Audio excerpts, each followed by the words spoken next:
Krishna. Okay, let's get started. Om Jnana Timirandasya Gyananjana Shalakaya Chakshur Militanyena Tasmai Shri Gurave Namaha Shri Chaitanya Manovishtam Stapitam Yena Bhutale Swayam Rupa Kadamayam Dadati Swapadantikam Vandeham Shri Guru Shri Yuta Padakamalam Shri Gurum Vaishnavamscha Shri Rupam Sagrajatam Sahagana Raghunatam Vitam Tam Sajivam Sadvaitam Savadutam Parijana Sahitam Krishna Chaitanya Devam Shri Radha Krishna Padan Sahagana Lalita Shri Vishakam Vitamscha Hey Krishna Karuna Sindhu Dina Bandhu Jagatpate Gopesha Gopika Kanta Radha Kanta Namostute Tapta Kanchana Gourangi Radhe Vrindavaneshwari Rishabhanu Sute Devi Pranamami Hari Priye Vanchakalpatarubhyascha Pavanebhyo Vaishnavebhyo Namo Namaha Shri Krishna Chaitanya Prabhu Nityananda Shri Advaita Gadadhara Shivasari Gaura Bhakta Vrinda Hare Krishna Krishna Krishna Hare Hare Hare Rama Rama Rama Hare Hare Jai. I'm just going to send a message out to the group. Okay, let's get started. Because I think because we didn't have class yesterday, then people are thinking that maybe we're not having class today. So just a little second here. Turn to the Chaturshloki. Chaturshloki Gita is chapter 10, text 8, 9, 10, and 11. Got it? So today we're finishing the last verse of Chaturshloki, and we can do the translation for all of them together. It'll be fun. Maybe you two need to come closer. All right, so text 11. Tesham evanukampartam aham agyana jam tamaha nashayam yatma bhavasto jnana dipena vashvata. Let's do it again. Tesham evanukampartam aham agyana jam tamaha nashayam yatma bhavasto jnana dipena vashvata. All right, let's go back to text 8 and we'll do all the translations from there with the refrain. Ready? I am the source of all spiritual and material worlds. Everything emanates from me. The wise who perfectly know this engage in my devotional service and worship me with all their hearts. I give the understanding. That's my mercy. I give the devotees so that they can come to me. The thoughts of my pure devotees always dwell in me. Their lives are fully devoted to my service, and they derive great satisfaction and bliss from always enlightening one another and conversing about me. I give the understanding. That's my mercy. I give the understanding. That's my mercy. I give the understanding to my devotees so that they can come to me. To those who are constantly devoted to serving me with love, I give the understanding by which they can come to me. Yes, I give the understanding. That's my mercy. I give the understanding. That's my mercy. I give the understanding to my devotees so that they can come to me. To show them special mercy, I dwelling in their hearts. Destroy with the shining lamp of knowledge the darkness born of ignorance. I give the understanding. I give the understanding. I give the understanding to my devotees so that they can come to me. So that they can come to me. Haribo. All right, beautiful. Thank you for the assistance.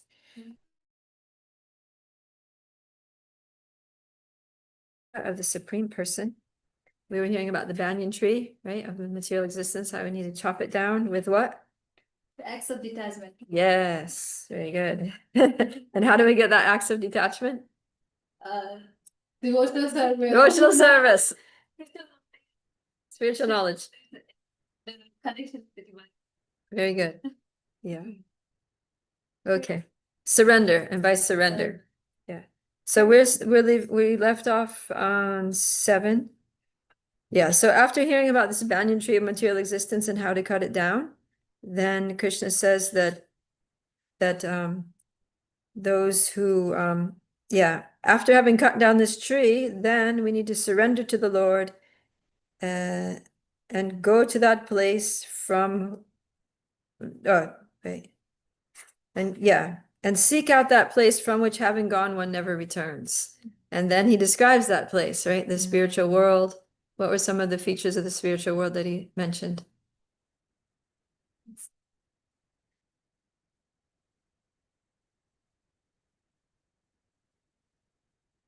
He said no need for what? What does Krishna say about the spiritual world? Yeah, no need for sun or moon or electricity. Everything is self-illuminated. Yeah. Okay. And then he goes into talking about, he goes back into talking about the human condition, right? The condition of our situation here in the material world. And I feel like when Krishna talks, when he says text 7, he's saying it with a lot of compassion. Right? He's saying it very lovingly, very compassionately. He's saying, parts. He's saying all these people here in the material world, they're my parts. They're so close to me. They're literally parts of me. You know, they're so dear to me. I love them so much. I care about them so much. And it actually pains me to see how in their conditioned lives, they're struggling very hard with the 6 senses, which include the mind. So, I was just talking on the phone today with a friend of mine. He's a older, well, he's not so old. He's in his late 30s. He's a brahmachari from India. And he, last time, a couple years ago when I was in India, he was thinking of going to preach in the West, right? And I think he had got in contact with a sannyasi who is based in Spain, who invited him to go and preach in Spain. And he thought, I have to learn Spanish and go there. And I told him, I said that if you're going to go preach in the West for the first time, better you go in the winter. And he's like, oh, yeah. I said, he's like, I said, yeah, it's a little bit. The thing is that in the Western countries, in the summertime, the women are not very heavily dressed. And I said, because I barely, it's gonna be rare. Anyway, so yeah, because I had experience when I was living in London. There was one brahmachari that came over from Mayapur. He was like Bengali brahmachari, and I was in the street doing Sankirtan, and for me, everything is normal, you know. So he came up to me, he's like, how do you do this? He said, I'm going crazy in this country. He's like, I said, why? I said, oh, the people are like this, the women dress like this. It's like, how do you even like concentrate? This is very difficult. And I was just kind of like feeling sorry for him and not knowing what to say, you know, because what to do? It's the culture. You're not going to change it. And there's literally no place you can go, you know. And and he said to make matters worse, he's in Spain, and they sent him to one preaching center that's like on an island, Tenerife. It's like a island where people go for vacation, you know, like people from England, and it's like beach. And the place where he's staying is like right next door. The temple building is basically like adjacent to like a swimming pool. that's like the back of like a hotel swimming pool or something.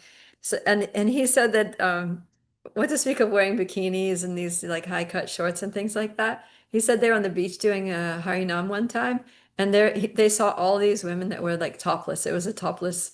I think in England they like allow that. That's allowed. So he said he was like dying. He was just like, and he said that like when if he goes on the subway, just like within the city going someplace, he said couples will be there, they'll be touching each other and kissing and all that. And he's like he never saw these things before, you know. He just like he was like, and he said that it like stays in the mind, you know, like he sees it for, you know, a few seconds, he looks away, but then he goes home at night and it's like playing like a reel through his brain, you know.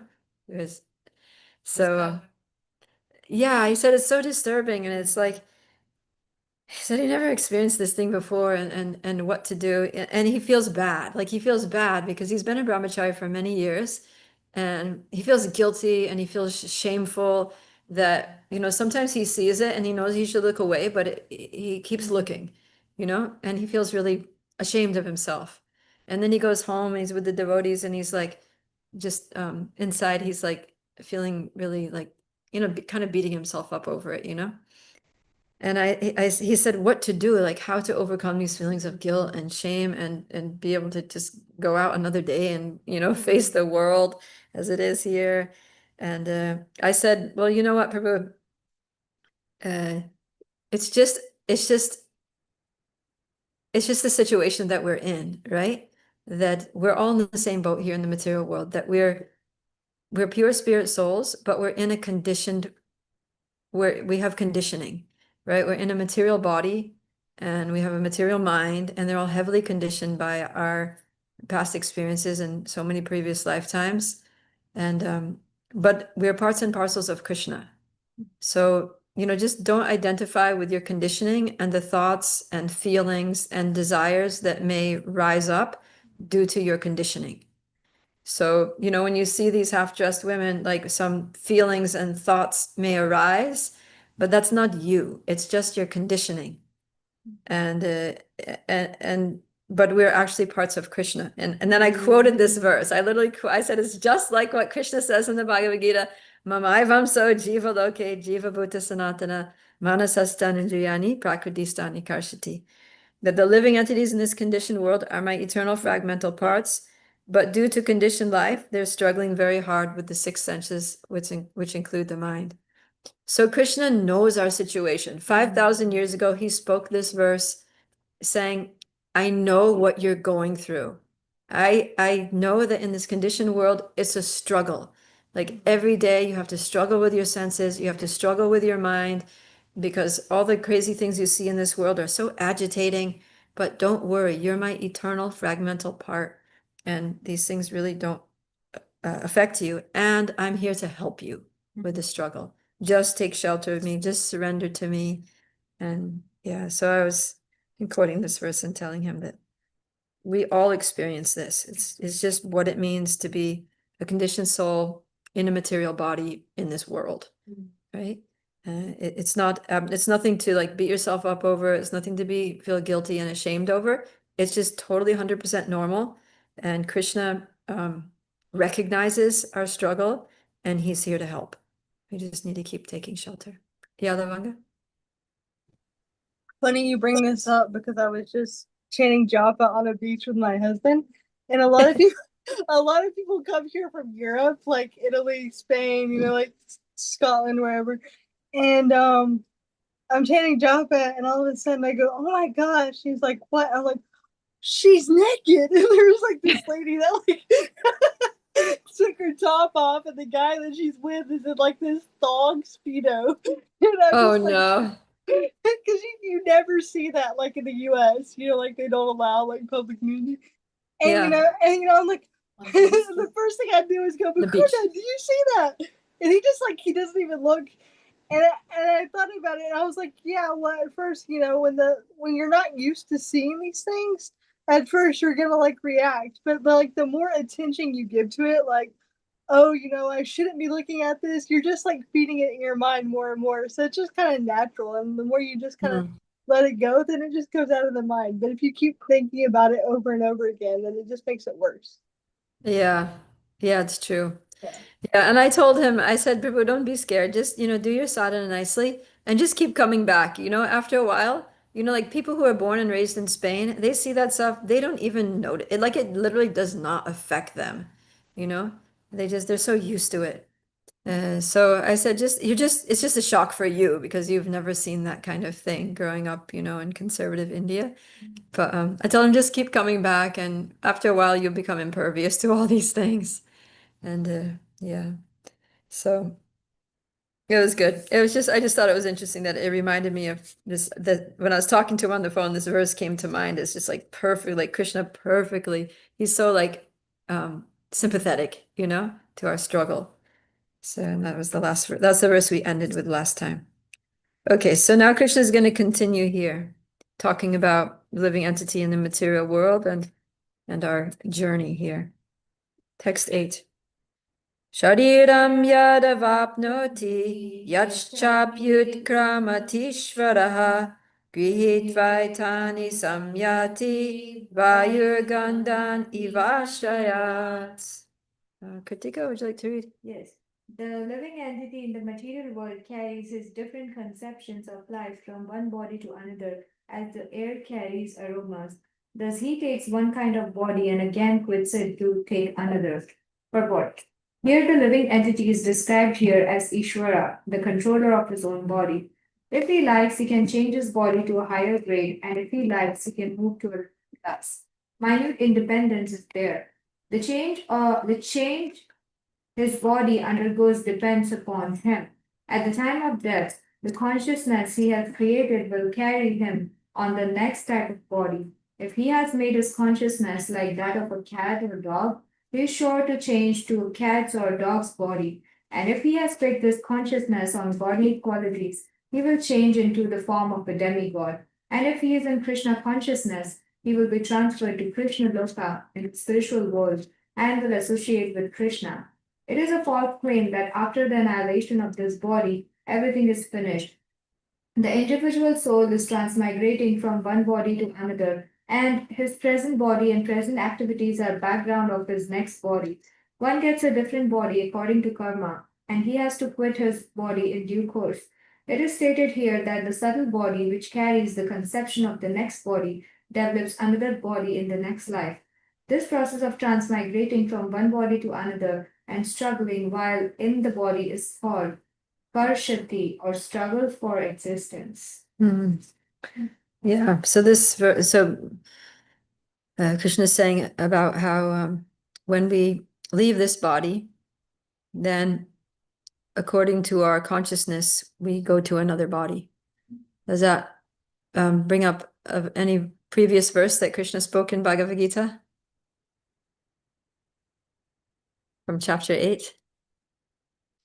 Oh, 8.5. Whatever state of consciousness one has when they leave their body, that's safely attained. Without fail, yeah. Without That's very good. Yeah. Yam yam vapi smaram bhavam tyajantyante kalevaram tam tam evaite konteya sada tad bhava bhavitaha. Yeah, so yam yam vapi smaram bhavam. Whatever you remember when you leave this body, then tam tam evaite konteya. That very thing you're going to attain. So the body that we go to after we leave this body depends on our consciousness at the time of death. And that's exactly what Krishna is saying. So he's using a metaphor. He's saying that living entity carries his different conceptions of life from one body to another as the air carries aromas. Thus he takes one kind of body and again quits it to take another. So it's not that when a child is born that they're a clean slate. They're bringing with them all of their conceptions of life from the previous lifetime. So all the lessons that we learned, all the experiences, all the impressions, all the karma, all the thinking processes and things we carry with us. Because when we leave our gross physical body behind, the soul doesn't just go on its own. It goes with the mind. Mind goes with it. So all of the memories of all of our experiences, everything we learned and things, it's still in the mind, right? And so that mind comes with us. So a baby is born and they already have all these conceptions and attitudes and maybe not conscious, they may not be conscious of them, but in the subconscious mind, they're there. And so they create like different likes and dislikes, inclinations, propensities, and things like that, right? Maybe the child grows up and has a high aptitude for some field of learning or is very attracted to certain activities or kinds of knowledge or types of people or whatever, right? And it's coming from the previous life. And sometimes people have fears, like irrational fears, and nobody can understand why is this person so afraid of, like, people who wear purple or something, because maybe in the previous life they were like beat up by someone wearing purple. You just like think, or scared of spiders or something. Maybe they got bit by a poisonous spider and that's how they died. So yeah, these things, we carry these things with us, all of our traumas and things from previous lifetimes. It stays with us, just like the air carries aroma. And yeah, so Prabhupada makes a very important point here that, let's say here, that we choose, right? It's up to us. Yeah, the living entity is the controller of his own body. If he likes, he can change his body to a higher grade, and if he likes, he can move to a lower class. The change his body undergoes depends upon him. So, the type of body that we get in the next, it totally depends on us. Like we can, like I've said a few times, we make our bookings, right, for our future life, what kind of body we want to have based on how we live this lifetime, choices that we make, the kind of consciousness that we develop. And Prabhupada says if we have consciousness like a dog, then we'll become a dog. So yeah, and you see some people, they get really obsessed with certain activities. Like let's say somebody's really into like hang gliding, where you get this wings and you jump off the mountain and you go gliding along because you want to fly, and that's like the hobby. When they invest a lot of money in that hobby, they go travel to different places so they can do that and jump off like these mountains and fly over these beautiful fields and things. And They were like a bird. or they're going to become a bird in the next life because they're using their independence to try to fly. It's like, oh well, if you're so obsessed with flying, then here, take a body of a bird and you can just soar through the air and you don't have to have any artificial wings and spend so much money. You just do that. So like that. Or if somebody's really into scuba diving, like there was this French man, he was very famous, Jacques Cousteau. Have you ever heard of Jacques Cousteau? Lavanga. Yeah, so like I think every weekend there was like this documentary about him, and he was a deep sea diver, so he would get these oxygen tanks and the mask and everything, and he would go down deep sea, and he had an underwater video camera, and he would make videos of all the fish and different creatures down there, and it was amazing. And he would be underwater for long periods of time. I don't know, he must have had like super lungs too. But yeah, I mean, unless he was very religious, he must have become a fish in his next life because I think he spent more of his life underwater than he did on land. He was just so into the deep sea. And Krishna sees that and he's like, oh, well, it's difficult being a human and wanting to be in the deep sea because you need to have tanks with you. And if your tanks run out, then you're going to die down there. And it's very complicated and technical and stuff. But just be a fish, be a shark. Go right straight down there. You can see everything. I don't know about the video camera, but at least you can experience it. So we have to be careful what we desire and what we do also, because that's one way that we communicate what we want is by what we, because we can say, yeah, Krishna, I want to go back home, back to Godhead. But then the things that we do in this life are indicating something else, right? Choices that we make.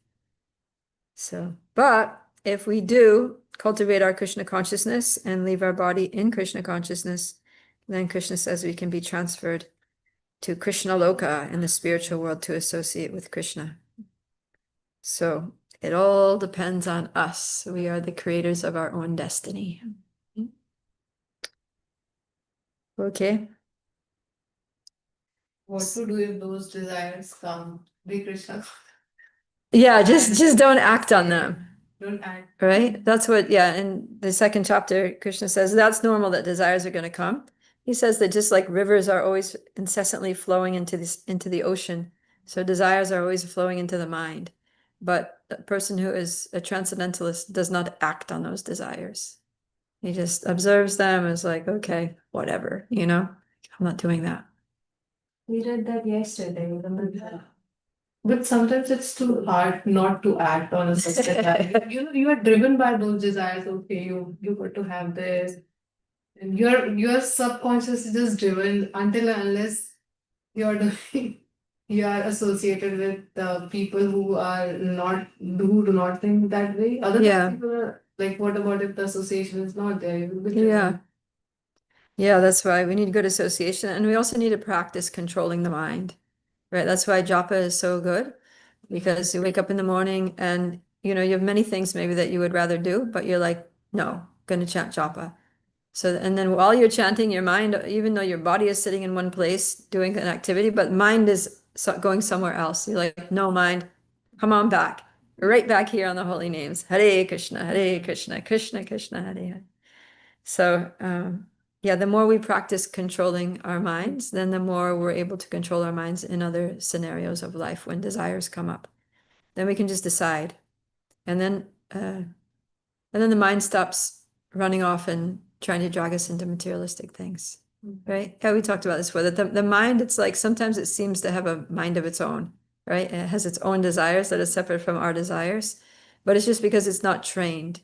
The mind is just an instrument, and we've trained it in previous lifetimes to pursue sense gratification.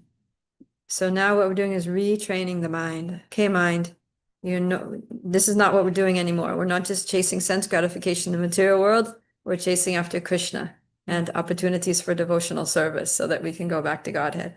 So, but it takes some time for the mind to make that switch, right? To recalibrate. So we just need to be perseverant, like insistent, persistent in the beginning, to just like keep telling the mind, no, it's not, we're not living for sense gratification, we're living for Krishna. And just keep telling it again and again and again. And finally the mind is like, oh yeah, Krishna, okay. And then some opportunity for sense gratification comes and the mind is like, no, we're not doing that anymore, we're doing Krishna. And then some opportunity for service comes up and the mind is like, yes, let's do it. And then you made your mind your friend. So yeah, Krishna talks about that in the 6th chapter. Okay, but in the meantime, here we're looking at how our consciousness drags us into one body after another. So Krishna is going to say a little more on this. Text 9. Shodram chakshu sparshanam cha rasanam granam eva cha adishtaya manaschaya vishayan upasevate. Aruna? The living entity, thus taking another gross body, obtains a certain types of ear, eye, tongue, nose, and sense of touch, which are grouped about the mind. He thus enjoys a particular set of sense objects. In other words, if the living entity adulterates his consciousness with the qualities of cats and dogs, in his next life, he gets a cat or dog body and enjoys. Consciousness is originally pure, like water. But if we mix water with certain color, it changes. Similarly, consciousness is pure, for the spirit soul is pure. But consciousness is changed according to the association of the material qualities. Real consciousness is Krishna consciousness. When, therefore, one is situated in Krishna consciousness, he is in his pure life. But if his consciousness is adulterated by some type of material mentality, in the next life, he gets a corresponding body. He does not necessarily get a human body again. He can get the body of a cat, dog, hog, demigod, or one of the many other forms, for there are 8,400,000 species. Whoosh. Yeah. So then, according to our consciousness, we get dragged into a certain type of body, and then we get a certain type of ears, eyes, tongue, nose, and yeah, to enjoy a certain type of sense object. So you see different species of life, they all have different kind of like senses, right? Like the cats, they have little pointy ears. Dogs, they have floppy down ears. And you know, like snakes, they have a tongue that's split, right? So every species has like a different kind of eye, different kind of ear, different kind of nose, different kind of tongue. And that those are to enable them to fulfill the desires that they had in their past life. So yeah, like we have hands that we can pick up things. Birds don't have hands, they have wings, right? Snakes don't have hands, wings, or even legs. They slither along. So yeah, go ahead. True that people who are so envious, they can snake.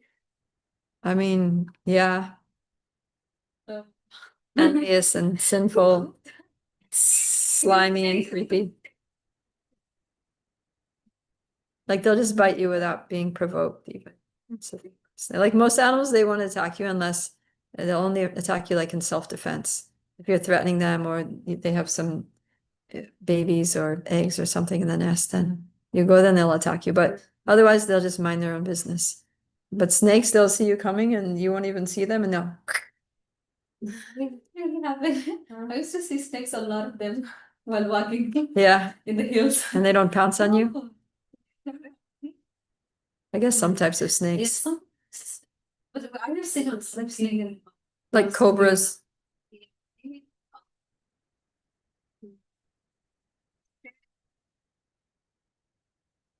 Yeah. Poisonous to save themselves. No, but it's like, how can someone have so much poison? Oh God. A lavanga? Concerning your snake kata that you got going on here. Yeah. Well, snakes, from what I've heard about them, they're studying, and 'cause I also grew up in a place where there's some snakes. Mm. They feel vibrations. So, when you're walking in the woods, they can feel your vibration, and if you're too close to them, they sense that as a threat. So they'll but if you're like outside of their striking distance, they're not going to bite you. But see, that's the thing is, if they feel your vibration is too close, then they sense you're like threatening them. So then that's when they're like, Okay. okay, I'm gonna like bite you. And that's basically, but see, the problem is that most of the time they might notice you're around, but you don't notice they're around unless it's like a rattlesnake or something. So True. Yeah, because they're hard to spot unless they're like slithering across the road or something like that. Yeah. But also there's that story, I think it was, with Bhakti Siddhanta and Yeah. with the disciples, when they found the snake and Bhakti Siddhanta was like, kill it, and Yeah. there's that saying that it's okay to kill a snake or scorpion, things like that, because they can harm you. That's in Srimad Bhagavatam, 7th canto. What they get? That Bhaktisiddhanta Saraswati said to kill the snake. There's a snake like in the ashram, and then he said, kill it. So then Srila Prabhupada he was a young man at the time, and he was visiting, he was in the ashram, and so he was there when he heard the instruction, and he was surprised because he thought, oh, a saintly person shouldn't want to inflict violence and kill another living entity. So he became a little disturbed, like, why did my spiritual master say this? Like, doesn't seem consistent with the behavior of a saintly devotee. And then, like a few days later, he was reading Srimad Bhagavatam, and he came across that verse that says that, well, it's right after Nrsingadev comes and kills Hiranyakashipu. And then there's a statement there that Shukadeva Goswami says that a saintly person is always happy when an envious creature like a snake or a scorpion is killed. And then Srila Prabhupada was like, Oh. yeah. So, yeah. So anyways, yeah, Krishna is saying that we get senses. See, if you want to hear very well, then there are certain animals that can hear better than humans, right? Like dogs, they have a more of a range of hearing than human beings, than the human ear can hear. They hear like very high-pitched noises that we can't detect. And then like an eagle has very good eyesight. They can see like, a long way away, like many, many meters away, they can see perfectly. Whereas we can, like, if we can see 20 feet away, we're doing well, right? And yeah, nose, like pigs, they have a really good sense of smell. They can sniff out things, as they go rooting around. And yeah, tongue, I'm sure different animals have a better sense of taste than we do. Or they have different tastes that they like, right? So like yeah, I mean pigs, they like the taste of stool. Prabhupada said that if you try to give the pig halva, he's like, "Mm." But if you give him like a pile of fresh stool, he gobbles it up. So be careful what kind of tongue you get. Because according to your tongue, you'll have a certain taste and you'll eat that food, even if it's most disgusting. Yeah. Okay. So we have to be Krishna conscious. And if we engage all of our senses in Krishna's service, and we're trying to spiritualize our senses, then in the next life we will get spiritual senses, that are perfectly designed to hear Krishna's flute, to hear the sound of his voice, to see his beautiful form, to taste Mahaprasadam, to smell the aroma of Krishna's body, and to touch him, shake his hand, embrace him like that. So that's what you want, right? Spiritual senses. No more material body, no more fluffy dog's ears, no more pig nose. Done with those things.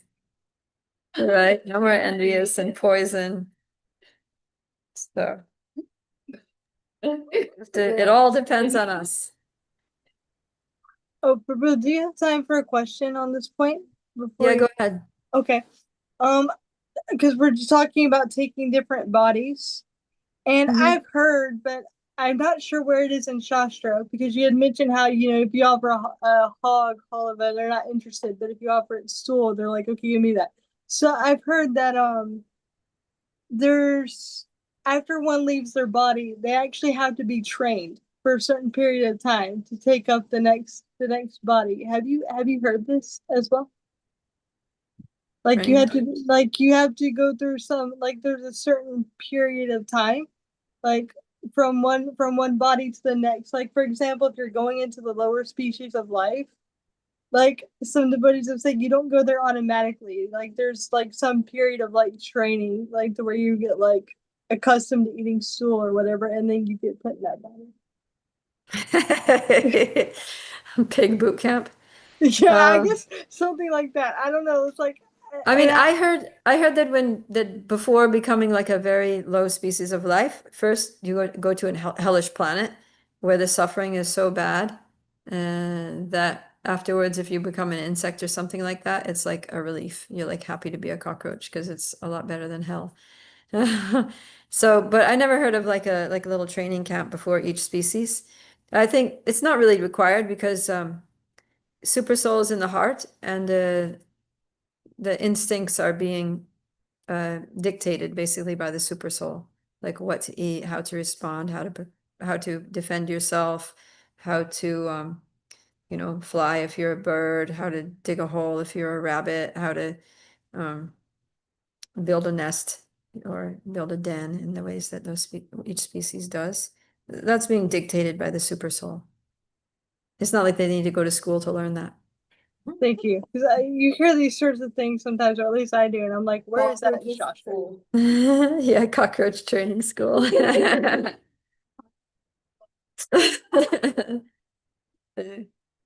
have to do a little dance to attract the female cockroach. Bharat cockroach natyam.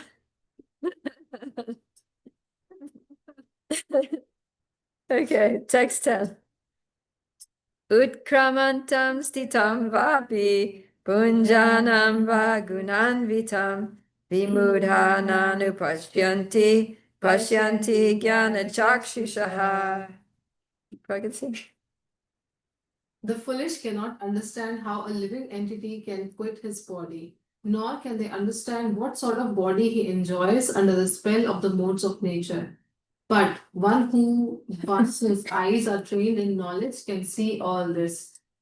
The word Jnana Chakshu is very significant. Without knowledge, one cannot understand how a living entity lives his present body, nor what form of body he is going to take in the next life, nor even why he is living in a particular type of body. This requires a great amount of knowledge understood from Bhagavad Gita and similar literatures heard from a bona fide spiritual master. One who is trained to perceive all these things is fortunate. Every living entity is quitting his body under certain circumstances. He is living under certain circumstances and he is enjoying under certain circumstances under the spell of material nature. As a result, he is suffering different kinds of happiness and distress under the illusion of sense enjoyment. Persons who are everlastingly fooled by lust and desire lose all power to understand their change of body and their stay in a particular body. They cannot comprehend it. Those who have developed spiritual knowledge, however, can see that the spirit is different from the body and is changing its body and enjoying in different forms. A person in such knowledge can understand how the conditioned life living entity is suffering in this material existence. Therefore, those who are highly developed in Krishna consciousness try their best to give this knowledge to the people in general, for their conditioned life is very much troublesome. They should come out they should come out of it and be Krishna conscious and liberate themselves to transfer to the spiritual world. Yeah, so this knowledge is very, very important. Because if you don't know that there is a next life, if you don't know what determines what you're going to become in your next life, then what are you going to do? Right? You're just going to live this life according to your whims and fancies and what other people suggest is good for you. And then just totally throwing all caution to the wind and just relying on whatever. You just have no idea where you're going to end up, right, in your next life. So we need to know. And then as soon as we know that, yes, I'm an eternal soul, and when I leave this body, I'm going to go somewhere else. And then you start asking a question, okay, well, how do I make sure I go to a better place? And then Krishna's telling us here, like, okay, you do this, right? You make choices, and he's going to, he already started explaining about the modes of nature. And he says that if you die in the mode of goodness, then you go up to higher planets. If you die in the mode of passion, you'll take birth on earth in some human form. And if you die in the mode of ignorance, you go down to a lower species. So, yeah. So he's giving us this science of what determines what kind of birth we get in the next life and how to, get a spiritual body and go back to the spiritual world, if that's what you so desire. So, and it says that people whose eyes are trained in knowledge, who have the jnana chakshu, eyes of knowledge, they can actually see. They can see how the souls are moving through different species. They can understand the past lives, the kind of life this person had previously. They can understand if they keep going with this lifestyle that they have on this trajectory, where they're going to be in the next life, what kind of birth, what kind of body they're going to have. So it's very clear, it's very evident to those who have actual knowledge, whose eyes are trained in knowledge, they can see. But he says, Vimudha nanu pashyanti, that those who are foolish, they cannot see this. They can't understand how this is all going on. They just see this one life like a snapshot in the moment, and they have no understanding of how did they get there, where are they going, what the situation is. It all seems very random and unfair and annoying. Right? So yeah, so we do feel very grateful and blessed that we have this knowledge. And Prabhupada says that we need to also give this knowledge to people. That those who have the knowledge need to share it. Just like if people are dying of a disease and you have the medicine, you have to administer the medicine, to go out and distribute it. So in the same way, we have knowledge that can save people from so much suffering. Right? Like Narada Muni, he saw that Mrigari the hunter, and he was hunting and killing animals only half dead. And then he went over to him, he said, "What are you doing?" And he said, "Oh, this is what I learned from my father. He taught me how to kill the animals half dead. And, we take pleasure seeing them twisting and writhing in pain." And then he said, but this is very horrible. And he says, why? What's horrible about it? They're just dumb animals. He said, no, these are actually like souls inside animal bodies. And because you're causing them unnecessary pain, and you're also, you know, stunting their lifetime, you're stunting their progress up through the evolution of different species. So, you know, you're going to get bad karma for this. This is very sinful, and you're going to suffer like anything in the next life. You're gonna have to become an animal and get shot and be twisting in pain, just like you made them do. And he was like, oh no, that's horrible. I don't want to do that. How can I avoid that? So he trusted Narada Muni. He could see he was a saintly person. He wasn't lying to him. So then so Mrigari said, please, you know, O sage, please instruct me how I can, you know, change my life to avoid going to hell or being an animal and suffering like that.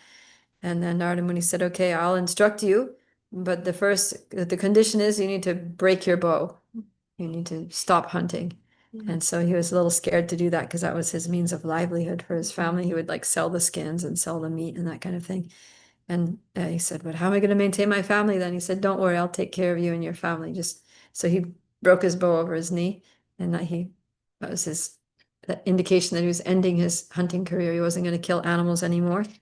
And then Narada Muni started instructing him in the process of bhakti yoga. He said, now just leave this place because you have all kinds of like, you know, sinful memories from this place, and go to a pious place in the bank of the Ganges and make yourself a simple hut there. And you live there with your wife, plant a tulsi tree out in the front. Every day you sit in front of that tulsi plant and chant Hare Krishna, Hare Krishna, Krishna Krishna, Hare Hare, Hare Rama, Hare Rama. And whatever food you get, you just offer to Krishna, take prasadam, share with your family and whoever comes. So he did that. He was like, okay, I'm doing it. And yeah, he went there and he started chanting, worshiping Tulsi Devi, offering his food. And then so many people were coming thinking, oh wow, this really sinful lowlife hunter has become a saint. I want to see it with my own eyes. So they were going into the woods to visit his little hermitage there. And of course, in India, when you go to visit a saintly person, you need to bring some gift. So they're all bringing so much, you know, fruits and vegetables and grains and ghee and, you know, things like that, different gifts. And so he was supplied with everything that he needed, more than enough. It was like enough to feed his family like 10 times over. And so his wife would cook what they need, and then they would distribute like all the boga to all the guests. And so Narada Muni took care of him. So yeah, the idea here is that we need to give this knowledge to people, because otherwise they're going to hell. You know, they're just like, a lot of people are just really doomed. They're just eating meat and drinking intoxication, having illicit sex and doing all these things, thinking it's totally fine. They don't even know there's anything wrong with it. And then if you tell them, of course, not everybody's going to listen. You're going to be like, get out of here. Who are you to tell me what's right and wrong? But there are some people who are innocent and who are pure and, you know, like they're pious, and they'll take it seriously. So yeah, Prabhupada says that these people that are sinful, they need to come out of this conditioned life. It's very troublesome, and they need to become Krishna conscious and transfer themselves to the spiritual world. This is the power of knowledge. And one time I was on book distribution and I was like having a hard day, and I was just like, ugh. And I was a new devotee, so I hadn't developed like much compassion for the people. Anyways, I went to my Sankirtan leader. She was out there with me, and then she said, see, so we're in England. And in England, there's like a lot of people just walking down the street shopping, like pedestrians. And it was a big town, so it was like a river of people just going like down the street, both directions. So she says, see all these people, just imagine that it's a river, and that this river of people is flowing. And then down there off in the distance, there's like a waterfall, and they don't know that there's a waterfall there. And they're all just going to go off the edge, and they're just going to go crashing down to their death, and they're all going to hell.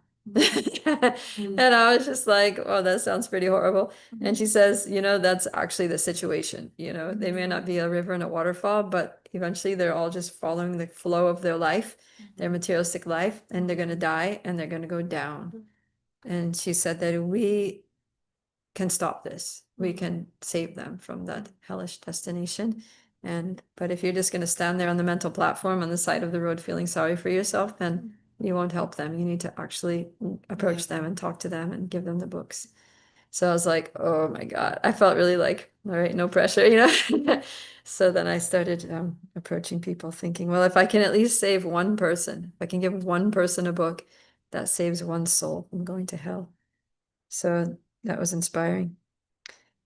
Yeah, so we have to do whatever we can, you know, to get out there and give the holy names, give prasadam, give the books, teach other people, train other preachers, and help Krishna with his mission.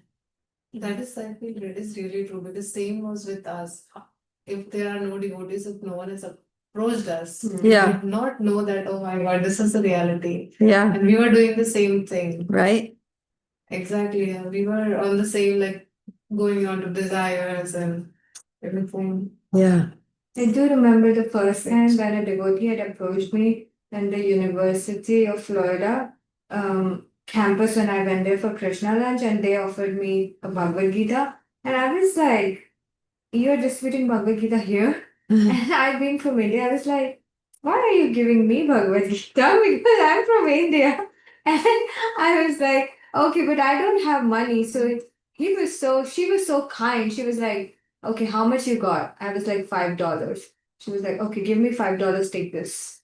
I was like, okay. That's how I first got it. Nice. Yeah. Very good. Yeah, I mean, sometimes after being in Krishna consciousness, we think, oh, you know, devotees are like this, and then there's the non-devotees, totally like other world out there. And in one sense, kind of is, but really the only difference between us and them is that somebody gave us a book, or someone gave us prasadam, or someone, you know, invited us to the temple or something like that. So if we just do that for someone else, then they can also have this similar transformation of their life, right? Also in Nepali culture, there's a thing that you put Bhagavad Gita in the altar. Mm. I have given Bhagavad Gita like to like few of my close friends and family. When I say, like, are you reading? They say that, oh, it's in the altar. It's in the altar. You're not supposed to, and like, why are you not reading it? Oh, I'm supposed to read all the time. Do puja. Yeah. Yeah, I was talking to one devotee and he's like, they're starting a new temple. And I said, and then he's asking, can we put Bhagavad Gita on the altar? And I said, well, you can, but the best way to worship the Bhagavad Gita is to read it. If you really want to worship Bhagavad Gita, you need to read it.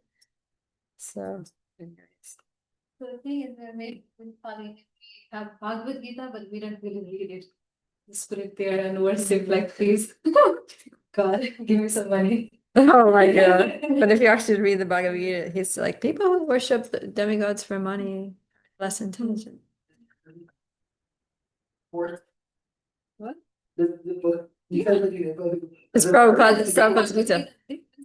Prabhupada's Gita. And they put it on. Even it's still in the altar. And this is worship. We have Ancha Vigraha. Right? Why do you think there are words inside the book? Anyways. I never opened it, I didn't know. The cover of Okay, let's read one last verse because it ends this section here. Text 11. Yatanto yoginas chainam pasyantyatmanyavashtitam yatanto pyakritatmano nainam pasyantyachetasaha. Do you want to read, Vishnu? Yep. We do the word, right? No, just the translation and purport. The endeavoring transcendentalists who are situated in self-realization can see all this clearly. But those whose minds are not developed and who are not situated in self-realization cannot see what is taking place, though they may try. Purport. There are many transcendentalists on the path of spiritual self-realization, but one who is not situated in self-realization cannot see how things are changing in the body of the living entity. The word yoginaha is significant in this connection. In the present day, there are many so-called yogis, and there are many so-called associations of yogis, but they're actually blind in the matter of self-realization. They're simply addicted to some sort of gymnastic exercise and are satisfied if the body is well built and healthy. They have no other information. They're called yatantopi akratat manaha. Even though they're endeavoring in a so-called yoga system, they are not self-realized. Such people cannot understand the process of the transmigration of the soul.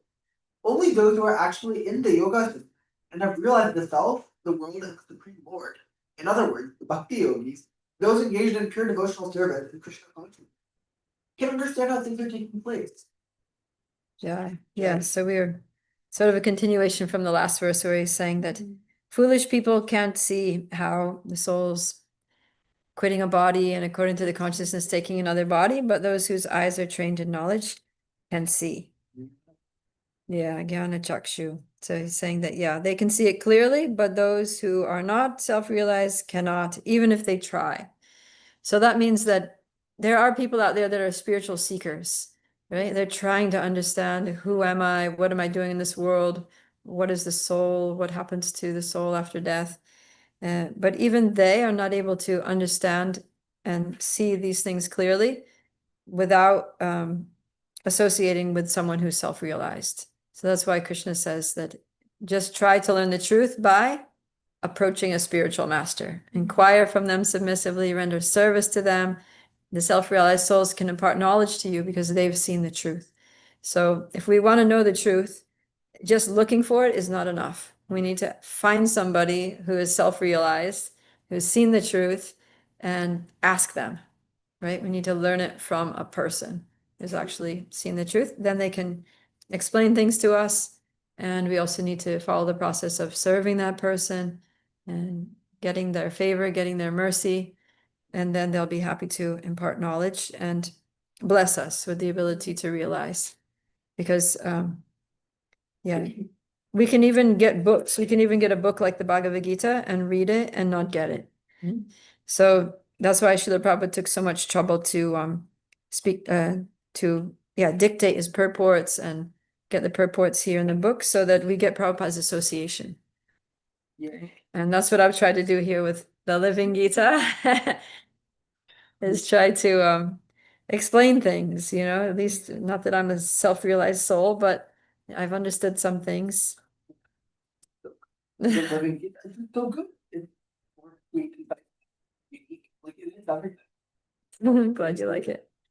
So yeah, because when things are explained by a devotee who actually has, understood and realized this knowledge and who's been living it and applying it, then it becomes real, it becomes clear. And that's the process. You have to learn it from a person. So yeah, and then after learning it, then we know what to do. We know, okay, I need to start preparing myself for my next life. I need to start acting accordingly, making choices, spiritually advancing, developing my spiritual senses by engaging my current senses in spiritual activities of devotional service. And that way I can ensure that I get myself a spiritual body and go to the spiritual world, right? Okay. Jai. Any closing reflections? Yeah. Okay, then we'll wrap it up because we got Bhakti Circle starting in half an hour. And we shall see you all on Tuesday. You got some active comments on YouTube. Oh, really? Oh, you're checking out the YouTube? Let me see. I- What's going on over there? Ah. Oh, wow. So many things happening there. Oh, What happened to Daily Dose? He doesn't come anymore. Where am I from? I'm from Dallas, Texas. The real Bhakti mantra mentioned in the Gita, 3 steps. Om Tat Sat. All right, good. We're getting there. That comes up in end of chapter 17. Okay, this book is absolutely free, sent to your address in 30-40 days. Joy. All right. Is Hare Krishna Hare Rama Hare Krishna in the Gita? No. The words Hare Rama Hare Krishna Hare are not in any chapter or verse of the Srimad Bhagavad Gita. Now that's a fact. So that's why we have to learn from a teacher, not just from a book. Okay. Om. Yeah, Om Tat Sat is there. Why do we take birth and die? Somebody's doing Q&A. Oh, it's 1 for 2. This person 1 for 2. So they ask a question and then they answer it. Why do we take birth and die? 1, because we have become distant from God. All of us souls have come from Sat Lok, where there's no death. But we disobeyed God, and due to this, we are sent to this world of Kal. Here we take birth again and again due to Maya. Yes, very good one for 2. I think you are absolutely right there. So, your question about the Hare Krishna Mahamantra, well, it's there in other scriptures, right? It's there in Chaitanya Charitamrita, it's in Chaitanya Bhagavad. The Chaitanya Charitamrita is not there completely, but it's there in some parts, like Hare Krishna is there. Krishna mantra is mentioned like that. But the thing is that in Srimad Bhagavatam, it says that religious principles are very difficult to understand. And to understand them, we need to approach the Mahajanas, right? Mahajana ye kata sapanta. Follow in the footsteps of the Mahajanas or the Acharyas. And so we can be sure that Srila Prabhupada is a bona fide, empowered Acharya. He's a great self-realized soul, seer of the truth. And he's teaching us this Hare Krishna Mahamantra, which he received from another Mahajana, Bhaktisiddhanta Saraswati Thakur, who was the son of another Mahajana, Srila Bhaktivinoda Thakur, who was a disciple of another Mahajana, Srila Jagannath Das Babaji Maharaj. And like that, it goes to the 6 Goswamis, to Chaitanya Mahaprabhu, who is the Supreme Lord himself. So that's our parampara, the Gaudiya Vaishnava Guru Parampara, coming down from the Supreme Personality of Godhead, Lord Chaitanya. And every single link in that chain is emphasizing the Hare Krishna Mahamantra. So therefore we follow this bona fide process. Okay, thank you very much for listening. We're going to wrap it up. Srimad Bhagavatam ki jai, Srila Prabhupada ki jai, Gaur Premanandi Hari Hari. Hari Hari Bol.